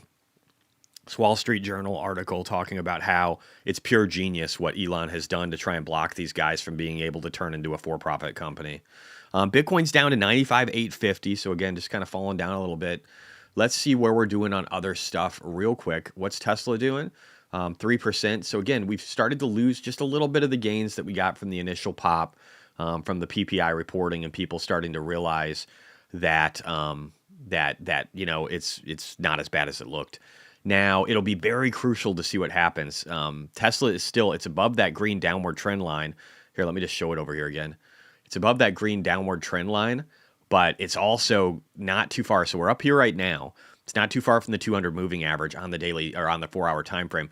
You generally want to stick above that. It's not as bad as being underneath the daily 200 moving average, but you do want to stick in the 100. I guess is pretty much the same place, so we can use that. But you do want to stick above this. So we need to trend above this range and establish support and kind of trade in this range above the 340 range so that we can start to curl up and test up to 355 and then go higher. If we can't do that, there is still a pretty large void underneath of us all the way down to the 250, 260s, guys. So I'm not saying that this can't go lower. It could. But I do think that TLT is going to start playing its part. And if I can shave off some TLT and buy me some Tesla in the 260s, I'm going to buy the fuck out of that dip. And I might even get more aggressive and go up into the 400s for calls, so I can really have some fun. Hey, Jesse, is $80 the projected move for Hood? Yeah, we should look at Hood, actually, with as well as they had done. Let's pull that up real quick here. And I've got a few other news-related events to talk about, but we're doing pretty good. We've gotten through a lot of it, which makes me happy. As long as things don't get crazy, we should be sitting better. So yeah, so the projected move is pretty much the all-time high and the 80s. So $88 would be the next fib level that we would see, and we're already up here at 63, 64. So again, I sold mine because I'd already had a good run. I've made over 1,600% now on my portfolio allocation to this. It's probably getting closer to 1,700%. It's just been an amazing experience. This one came to me from Arnie, the same guy who's been heavy into Palantir. He's the one that brought this to me. He's the one that brought this to Amit and a bunch of other people. He's like, guys, I think this is a gem. You need to take a look at it. So if you guys don't follow Arnie, make sure you do it. He's a smart cat. And again, I want to give full credit where it's due. Let me find Arnie here. Or no, wait, Arnie is spelled appropriately. Right here. So Arnie _ Trezzi, right down here. I'm just going to give you, you know what? I'll just give you the full link. So if you guys don't follow him, follow him. He's a great guy. He's a genuinely good person, which I love. It's like one of the prevailing things out of anybody that I recommend for following. I want to know that their character is strong. And I think Arnie's about as good as it gets. And again, Palantir and Hood, he's been huge for these. He brought this up to Amit. The reason Amit has this close relationship that he has with the Robinhood CEO is because this guy, at the same time, brought these to us. He brought it to me and he brought it to Amit. So Amit wouldn't have this without Arnie. And these are like direct DMs. I don't even know. I don't like to show DMs very often, but let me see. I might even just be able to show you. Let me see, because I mean, every conversation I've ever had with Arnie is a great one. Let me see here. Oh gosh, too many. Let me see. Oh wait. Was that some Hood? This is 2023. So let's see. Oh wait. So we started talking. Yeah. See right here, guys. Right here. Here in May of 2023 is Arnie trying to sell to me that this is a stock that I should be looking at. So again, Arnie's a great guy. And then we kind of worked together back and forth, figuring out our thesis with it. So I made a lot of money because of Arnie. So make sure you follow him. Anyway, segue. Back to Hood. So I think Hood has some limited upside. I think there's about 40% more. But again, we said that same thing about Palantir and it launched up into this banana zone. So could Hood double from here? Hell yeah. I think it could double from here. Let's see if the financials were updated on Hood within visual stocks, just so we can take a look at it real quick. Is Arnie short for Arnold? I don't know. I've never asked him. Maybe. So let's see. Do we have the latest data here? So Q4 2024. So again, just looking at the growth here, guys, average revenue per user exploded. This is all crypto. This is the thing. I was so happy. I was shitting on Robinhood for a little bit, saying, guys, you don't even have Solana. What the fuck?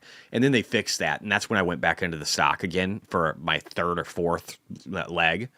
And I'm out of it now because I wanted to buy Bitcoin and all this other stuff and Tesla dips and TLT and all this shit, right? But look at the revenue increase. This is my biggest complaint with SoFi. SoFi is doing jack shit in the crypto world, and they should be leaning into it. That's what you should be doing, Anthony Noto, but you're not. And so look at how much this benefited Robinhood. Again, they had the betting markets for Arnie's Italian. Yes, he is. Yep. But they had the betting markets too for the election timeframe. But I mean, a lot of this, guys, is just straight up revenue from crypto. So they leaned into it. Just like, and if you go to the yearly here, I kept saying the entire time with Robinhood, like, crypto is their friend. It helped serve them really well in previous years. we should want them to do well with crypto again. Because if you look over here, 2021, so before you could see how it was a huge chunk of the pie before they had like their strong cash positions and all this other stuff. Crypto treated them really good in 2021, right? Like, look at this growth. And then the bear market happened, and that's when they diversified, which was smart. But then they finally started to lean into crypto again, and now they are crushing it, and I am so proud of them for it. Vlad has done the right things. There's a reason why I don't even know what I have in them right now, over $500,000, probably going to add more. Need to look into being able to open multiple accounts or their SPIC insurance, because I don't think they insure enough right now. But I do want to get more money off of Ally and into these guys, because I want to distribute my wealth to where I'm as insured as I possibly can get. Because you got to think about risk all the time, especially as you make more money, guys. If you're not thinking about the risk that's associated with your money, you could end up losing it one day, and you don't want that, right? So, but I love what these guys have just done. I think this is recalculated. They've got a 44 PE. That is high. But, so they could be getting toppy. They can double still, though. But I think it's fucking insane. Their profit growth year over year is 2,800%. Their revenue growth is 111%. And they're just set on a really good path. I'm very proud of them.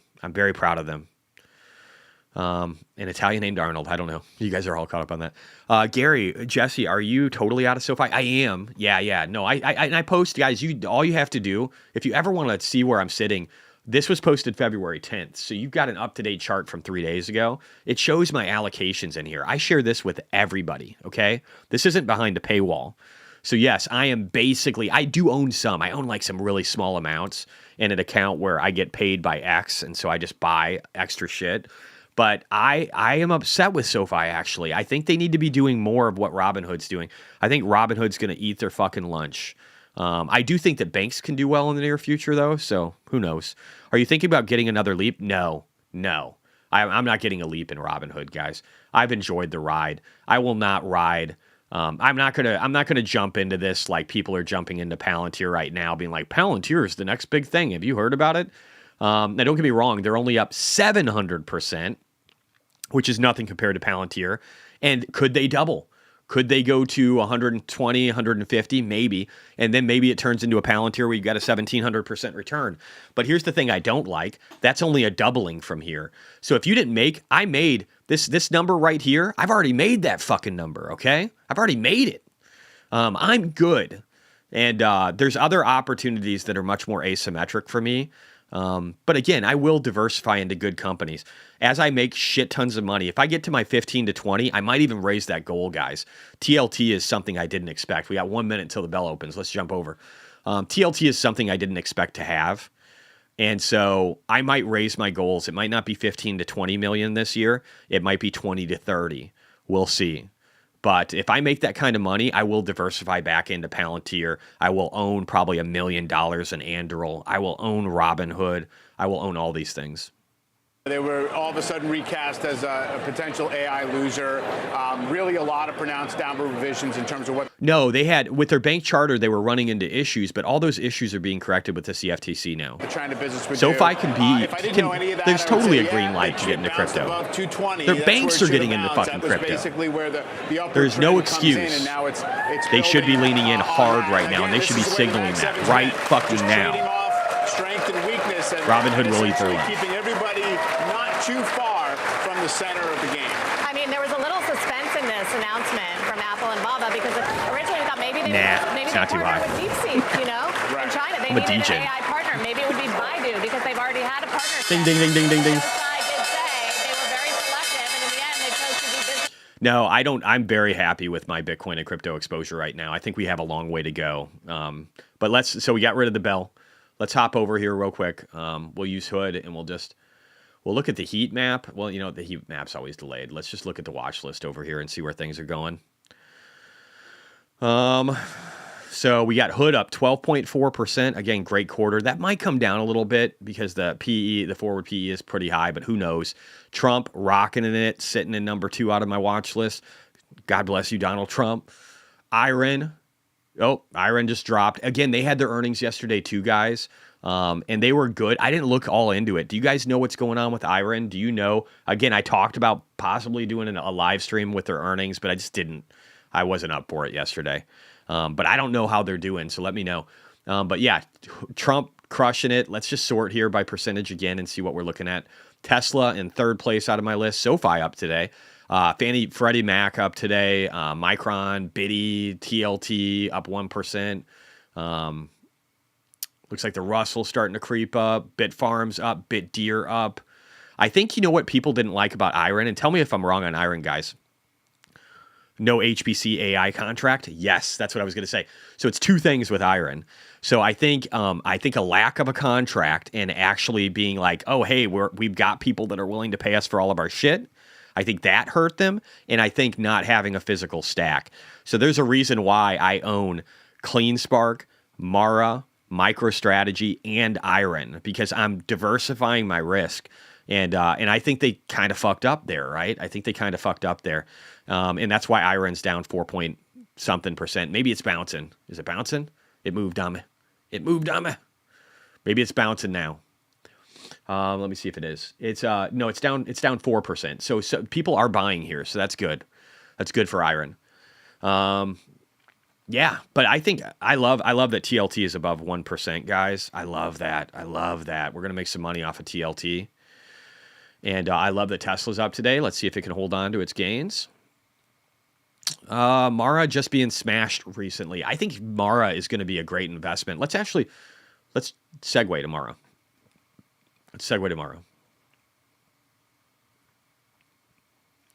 So I actually think Mara is going to do really, really well. Crypto Klepto, somebody who just kind of pissed me off in the beginning because he was too arrogant, I thought. But, people say that about me. So Citigroup Inc. acquired 464,760 shares of Mara in Q4, which is 81% increase.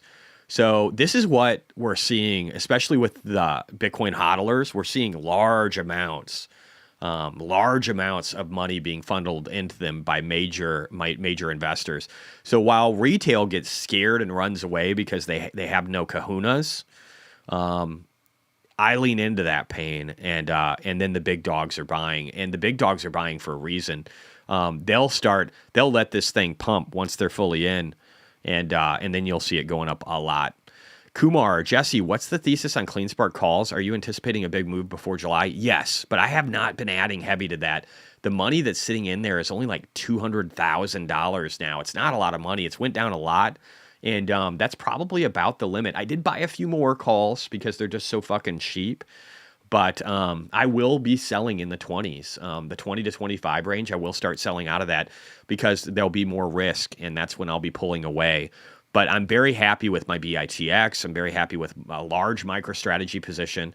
Let's jump over here again and just look at. Somebody said earlier, like, hey, Jesse, aren't you just too much into crypto? I mean, crypto is a loose term. I don't think I'm too much into crypto. I do have a lot of MicroStrategy, 16%. I do have a lot of MSTX, 10%. These numbers have changed a little bit. That's 26%. Iron, 7%. Shitcoins, CleanSpark, BITX, Mara. That's a lot of money. That's a lot of money in crypto. And the hood has changed. But now I've increased my TLT positioning. And I've added to a lot of these Bitcoin pieces of exposure. And ARKG is also a large one too that can give me a really good asymmetric bet. So I've got a lot of Bitcoin exposure, you're right, but I've got Tesla exposure, I've got ARKG exposure, and I've got TLT exposure, all of which are other asymmetric bets that can give me a lot of money. So I'm really happy with where I'm sitting, honestly. And I think Bitcoin is just getting ready to take off. Bitcoin has done nothing, guys, really since for a year, right? It's done a little bit, but for a year, it's really especially the proxies have just been crushed. Whether it's shitcoins, whether it's miners, they haven't done anything. So AMD set to fly. AMD could totally fly, man. Yeah, fuck. Let's look at that one. AMD could do quite well. And let's just resort here again and look at the big market board here. So Hood up 15%. Beautiful. Trump still up 5.7. Looking good. SoFi up 3%. Tesla up 3%. MU, NVIDIA, seeing pretty good. And AMD right here. So yeah, let's pull up AMD and see how AMD is doing today. AMD is actually one where if I was looking at another options contract, it might be AMD. I only made 600% off of Palantir. I exited that way too quickly. I wish I would have got 1,000, but it's always shoulda, coulda, woulda, right? Like it always is. But I actually think AMD is in a breakout zone. If I was to add more to an options type portfolio and wanted chip sector exposure, if this thing for some reason stays in this range, I would be excited about this. I think you could put a 2-year on AMD, like a 2-year leap, and you could target the previous high of 227, which is a doubling, and I think you would get some pretty good returns. So people that are in leaps here, I think you're probably going to do really well. Pursuit of Code says AMD January 16th, $100 is what I have. $100. $100? Oh, really? For your strike? For a long? That's fucking great. That's really conservative because we're already at 112. But that should do great. I almost would be dialing out of the money. Bitcoin's down a little bit more. We're doing the 95.6 range, 95.5. So again, we're kind of testing that support range again. I actually prefer that we keep testing that. The longer we're staying in this range now, I think that as long as we don't get too low, as long as we don't as long as we're not still here in March, 2 weeks from now, I think it's just setting us up to curl up higher. Tristan said, thoughts on BLND company founded by ex-Palantir, revenue and net income going in the right direction. What do they do, Tristan? CBG, do you think Tesla will dip again, bouncing off the convergence? I don't know. I really don't know. I can't speak to stuff like this because so fundamentally and technically right now it looks good that it's getting up above this range. But could this be something where it rolls over and still goes to close this other gap in the 250s? Just to get that one closed out? Sure, it could. If the narrative in the weeks ahead, there is so much negative narrative and there's so much positive, I would actually say that the downside risk right now of dropping anywhere between like 20 to 25% is better. So there's greater opportunity for this to drop 20 to 25% than to go up 16 or 17. And so the probability to me is that you'll get less of a return for the upside versus what you have for downside risk. So I think if you're in Tesla, you just got to be prepared for some pain, but it doesn't have to. It doesn't have to. And so all I would do is add. Bears and bulls fighting hard for Tesla. Yes, sir. Do you think Intel, yeah, I don't know if the news about some forced technology transfer were right for Intel. I don't know if the U.S. government's really about that, though. Maybe. I mean, things might be crucial enough right now where we are. Do you have downside limit where you exit if you lose 30% or more on a contract? No, I don't give a shit about any of that. So PayPal, I probably lost $250,000. The biggest thing I had with PayPal was opportunity cost because I was in that for 2 years almost, right? And so I just had a lot of capital devoted to it that could have went to other things.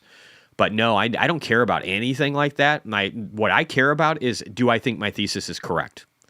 And do I think that this can still obtain the target and go above it in the time frame allotted? That's all I care about. If I think that, I'm going to add to it. If I don't think that, I'm not going to. And then I'm always trying to balance that against the rest of my portfolio to say, am I diversified in where I want to be? If I'm not, then I'm going to work towards diversification, right?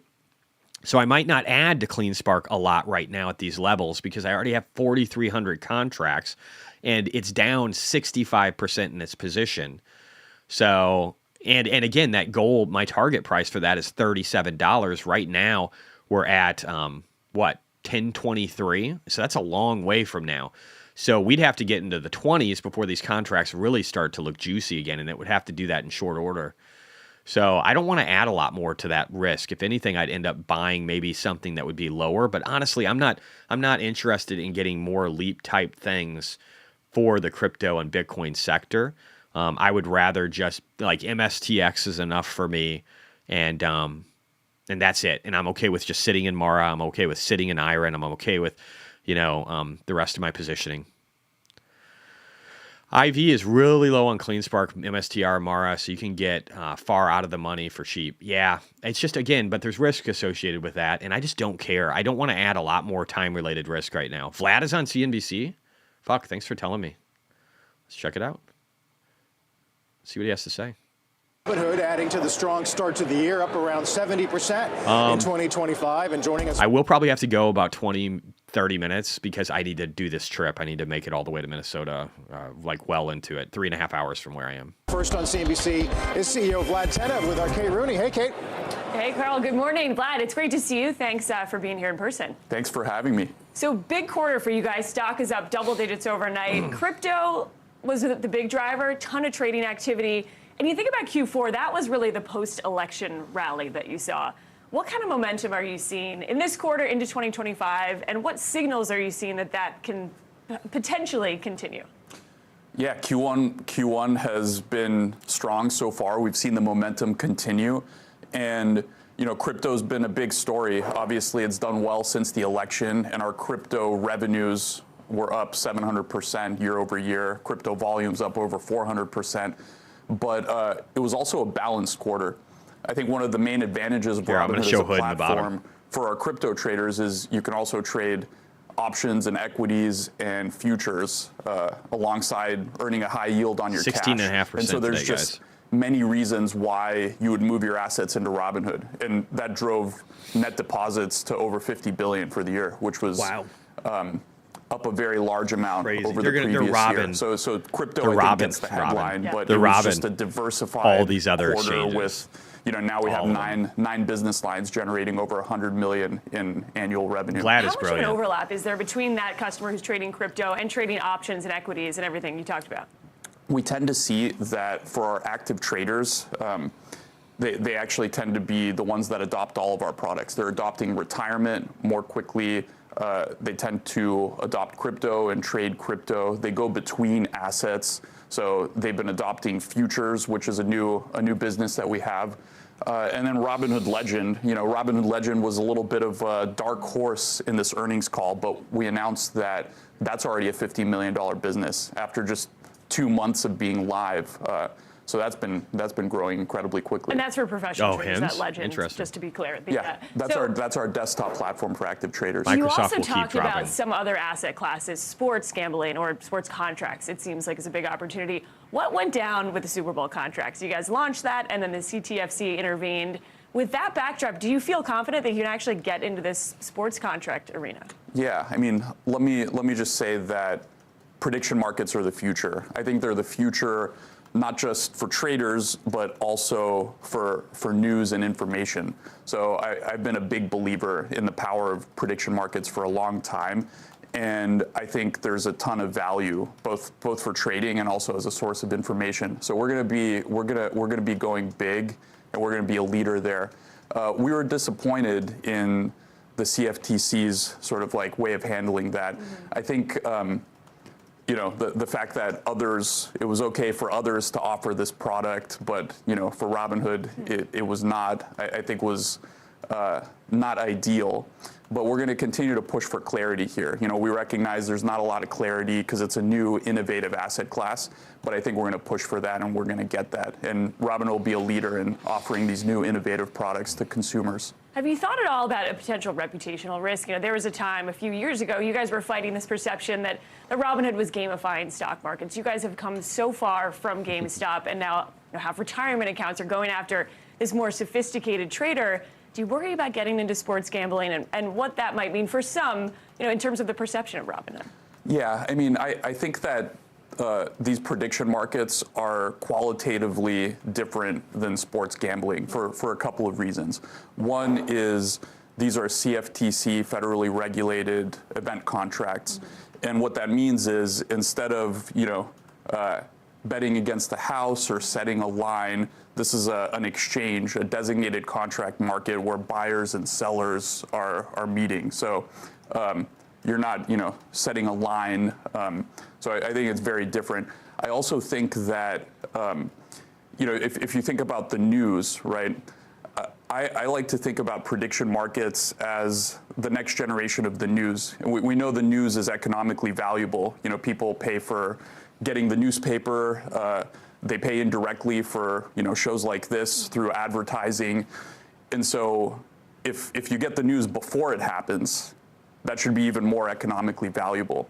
So I think a lot of people, it's easy to just kind of lump it in with gambling, but this is a liquid market that gives people information in real time. I think there's a ton of economic value in that. What about private markets? You wrote this op-ed in the Washington Post. It was fascinating. You talked about this retail revolution, but the accredited investor rules that lock, everyday investors out of OpenAI, out of Anthropic, and some of the biggest names in private markets that don't seem to want to go public right away. How are you positioned if those accredited investor rules change, and do you expect the administration to take that seriously? I think that's one of the things we're going to be pushing for. I think right now we're in a bit of a weird state that we talked about a little bit earlier, where, in crypto, for example, your customers are free to invest in thousands of meme coins, right? But then you have, companies like SpaceX, OpenAI, Anthropic. A lot of our customers are big believers in technology, in artificial intelligence, and things like electric vehicles. And I think the problem with artificial intelligence is a large part of that innovation is actually in private markets. OpenAI, Anthropic, these companies that are making a lot of strides are still private.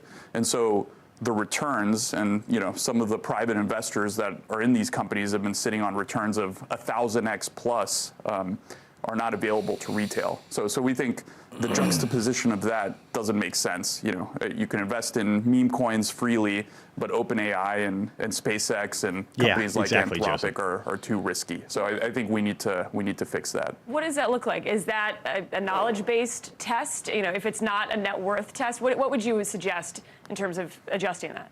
I think there's many solutions. I think that the platforms that offer access to these types of products to retail, platforms such as Robinhood, should have disclosure that actually communicates they do, Sean. What level the different asset is at. So, if you have very little information about it, and I want to buy company, Anduril too. If it's a private company, it Anduril doesn't make certain disclosures. It could be one level.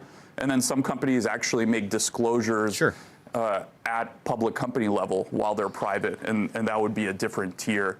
But I think my general principle is give consumers the information. Retail should have access to most assets that institutions have access to, and let people make their own decisions. We'll have to leave it here, Vlad, but I do want to say you guys had this sort of, you called it an NBA post-game vibe for the earnings call. Do you expect others to start to do that? You were kind of...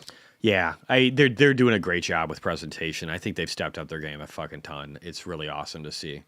Somebody wanted to look at him, so let's do that.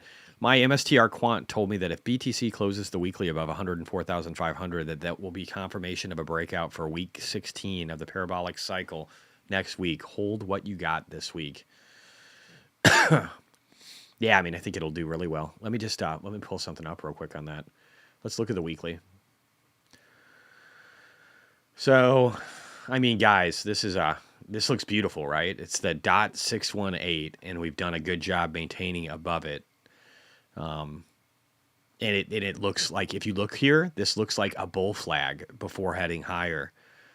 Don't get me wrong, weird things can happen with tariffs. Maybe we could grind over here. Maybe we shoot down a little bit. I don't think we're going all the way. I just don't think we go that low. I think if anything, what ends up happening is we see a bull flag kind of like this, where it angles down a little bit. Maybe we get into the 90s or the upper 80s. There's too much buying pressure in Bitcoin to be selling. You'd be fucking stupid to sell.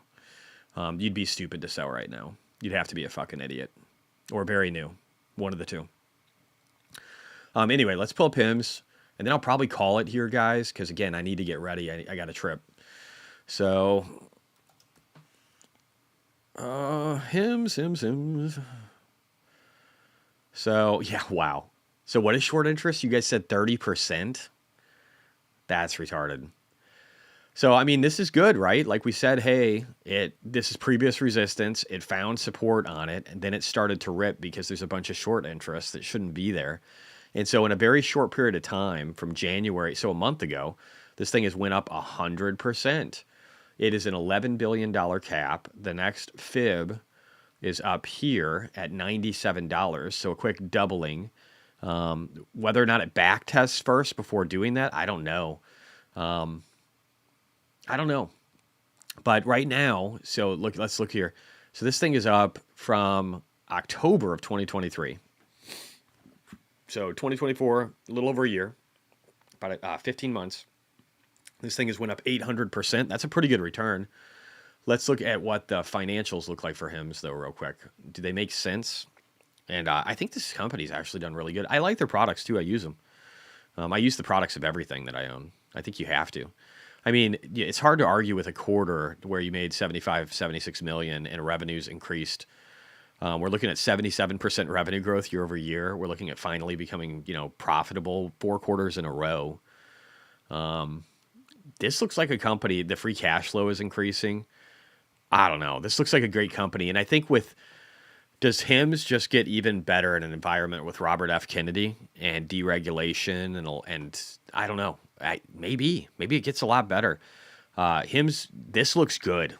The forward PDE, though, is 87, 88. That's a high number. That's twice of what Hood is. So, I don't know. It could double. You can always go higher, guys. But out of the two, if I was looking at Hood or I was looking at this, I'd probably be more excited right now about Hood, personally. Could you take a look at Oscar, please? I don't know what Oscar is. HIMS stood on Biz when Amazon announced they were stepping into their market space. Stood on Biz. I don't know what you mean by stood on Biz, but yeah, it's doing really well. It's doing really, really well. I don't know what Oscar is. So I'm probably just going to call it here, guys. It's 8:50. I'm just going to see if there's any more economic data getting reported at 9. Let me look here real quick. No, not really. Looks like we're done. We got total household debt coming in at 10. That should be an interesting number. We should look at that tomorrow. 15 and 30-year mortgages, expecting those probably to come down or just stay flat. Fed balance sheets coming at 330. So there's some stuff that we should probably look at tomorrow. The 30-year bond should be interesting too. So we should check these things out tomorrow when we look at, all the retail sales data, the import, the export data, the industrial production, the manufacturing production, capacity utilization, retail inventories, business inventories. There's a lot of data that's coming out between now and, tomorrow between 7:30 and 9. So tomorrow will be a fun one. It means standing on business or holds its ground. Gen Z talk. Yeah, fuck. I'm so not Gen Z. Thank you for that. Thank you for that. I had a guy. I went to the gym yesterday. All right, this is the last thing, and then we'll go. I went to the gym yesterday at Planet Fitness. This dude goes, "Oh, hey, are you an IT guy?" And I'm like, "Well, I was a long time ago." And I was like, how'd you know? And he goes, "Oh, you're just sweating a lot." And I was like, "Well, I'm also almost 48, but thank you very much for that." I'm like, son of a bitch. So I sweat, man. Doesn't mean I'm an IT guy, even though I do sit around a lot. So he might have something. Anyway, I love you guys. Hope you got something out of today's stream. Hope you understand the geopolitics of the world. Hope that you realize that we're in a really good place. TLT's up 1.1%. Loving that. Loving that Tesla's getting a bounce. Don't fret too much about short-term action. The world, again, we're heading in the right place. The U.S. is doing the right stuff. We're going to be the strongest economy in the world. We still are, and we're going to hold that. And so I think it's very, very, very important that that you look at the long-term vision and you make sure that we're still just checking off boxes towards greatness. And as long as you see that, enjoy. I'm an IT guy, so you must be a sweater too. But I was like, damn it. And he was young too. I just wanted to smack him a little bit, but whatever. It is what it is. All right. I love you guys. Take it easy. Stay out of trouble. And again, just remember, great things are happening. Let's see. I think I got another Bitcoin song here. Let's go out with this one. This should be fun. Great things are happening, and acknowledge that and get ready for the ride. Peace out. See you guys. It's your boy, Big Tucker, back again with another one. I support the current causes. I have empathy and manners. I got pronouns in my bio. Pray for countries in my banner. Can't wait to get my 7th shot. It's written in my planner. I don't use emojis. They appropriate those to work tanner. Wait a minute. You didn't post a box square for Black Lives Matter? If you don't wear a mask, that makes you an anti-masker. If you don't get the vax, that makes you an anti-vaxxer. If you don't watch Full House, that makes you anti-Danny Tanner. You don't listen to Nelly? You're anti-country grammar. You're Home Depot-ophobic. Why are you so anti-hammer? Maybe you're anti-ladder, anti-former, anti-ladder. Are you anti-Aaron Rodgers? Or more like anti-Packer. You're a dude but won't wear makeup, but why are you so anti-glamour? You don't think green lives matter? Why are you anti-Bruce Banner? You don't like the Rolling Stones? Wow, you're anti-Mick Jagger. If you're offended by my rhymes, it makes you anti-rapper. Call me racist, call me bigot, call me homophobe. All because I know the difference in your chromosomes. We living in the clown world, got the only hope. When these politicians puppets like Pinocchio. I'm so anti-everything, I'm so anti-everything. I'm so anti-everything, I'm so anti-everything. Literally shaking right now. That is my slogan. Ivermectin is a horse drug for people like Joe Rogan. Fidel Castro is my hero, not the Nazi Ben Shapiro. We should all just go inside until the carbon net is zero. I'm anti-sound of freedom, anti-cop until I need them. Use minorities for virtue signaling, that's how I treat them. I'm so anti-Tesla, bro. I'm anti-gas and coal. Wait, but don't those two contradict each other? Well, yeah, I know. I'm so anti-chromosome. Also anti-Alex Jones. Trump was in the movie, so now I am anti-Home Alone. Voted Biden because he said that he'd forgive my student loans. I think kids should be allowed to cut off their boobs and the jokes. I'm so anti-Sue Jenners. I'm anti-Bruce Jenner. Oh, wait, she's transgender. Goes against our agenda. A trans-exclusionary radical feminist, which is a term we just made up but doesn't really exist. Call me racist, call me bigot, call me homophobe. All because I know the difference in your chromosomes. We living in the clown world, got the only hope. When these politicians puppets like Pinocchio. I'm so anti-everything, I'm so anti-everything. I'm so anti-everything, I'm so anti-everything.